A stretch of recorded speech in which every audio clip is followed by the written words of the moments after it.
تو اس معاملے ہم بستری میں دبر پیچھے سے مطلب شرمگاہ کے پچھلے حصے میں عورت کے داخل ہونا حرام ہے، جس کو عام زبان میں کہیں گے پیخانے کی جگہ.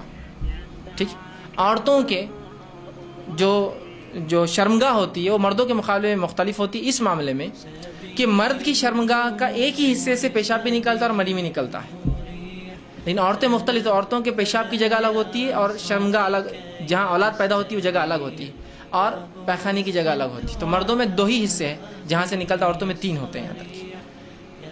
تو یاد رکھیے مرد کے لیے عورت کی جو ہے شرمگاہ کے علاوہ کوئی بھی عمل کرنا درست نہیں، اور بالخصوص دبر کی تو حرمت شریعت نے اتنی سخت ثابت کی.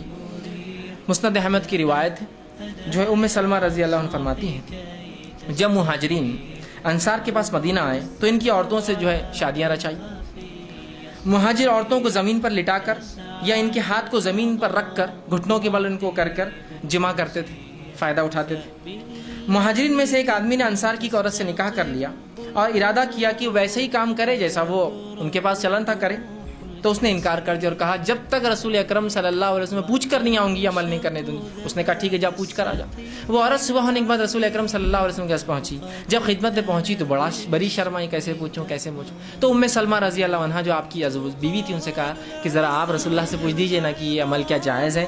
تو آپ صلی اللہ علیہ وسلم نے یہ آیت پڑھی جو آیت نازل ہوئی تھی سورہ بقرہ کی، میں نے پہلے لکھ دی، نساؤکم حرث لکم فاتوا حرثکم ان شئتم. تمہاری بیویاں تمہاری کھیتی ہے، جہاں سے چاہو داخل ہو جاؤ.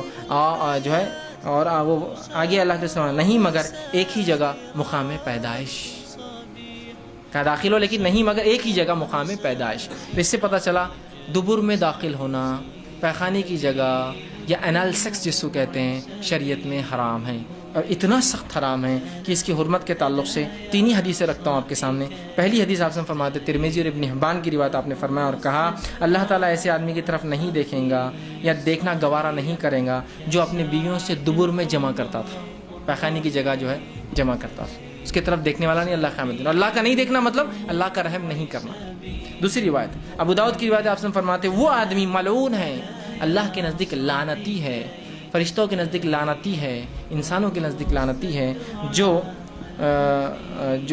فرماتے ہیں جو محاش یعنی دبر میں عورت کے داخل ہو. دوسری روایت. تیسری روایت بہت سخت ہے، آپ سے فرماتے ہیں نسائی کی روایت، آپ نے فرمایا جس آدمی نے حائضہ عورت سے ہم بستری کی، جس آدمی نے اپنے بیوی سے دبر میں دخل کیا، اور جس آدمی نے یا عورت نے جو ہے کسی کاہن کے پاس جایا، نجومی کے پاس گیا اور اس کی بات کی تصدیق کی، ہاں یہ تو صحیح کہہ رہا ہے، اس نے اس چیز کا انکار کیا جو محمد پر نازل ہوئی ہے، مطلب وہ شریعت کا منکر ہے، وہ کافر ہے. اب لا علمی میں سمجھتا ہوں کتنے لوگ یہ گناہ کر چکے ہیں اپنی زندگی میں.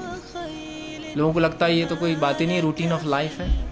ٹھیک، لا علمی کتنی خطرناک ہو سکتی، سمجھ رہے ہیں آپ، کہ اس نے اس چیز کا انکار کیا جو محمد پر نازل ہوئی. وہ منکر شریعت ہے، وہ اسلام کا منکر آدمی ہے جو دبر میں داخل ہوتا ہے. ہم کو معمولی لگتا ہے، شریعت کے نزدیک بہت سنگین جرم ہے. تو علم بہت ضروری ہے ہر معاملے میں بہرحال. ٹھیک، تو یہ تینوں روایت بہرحال اس چیز کی وضاحت کر رہی تھی کہ تحریم دبر ہے.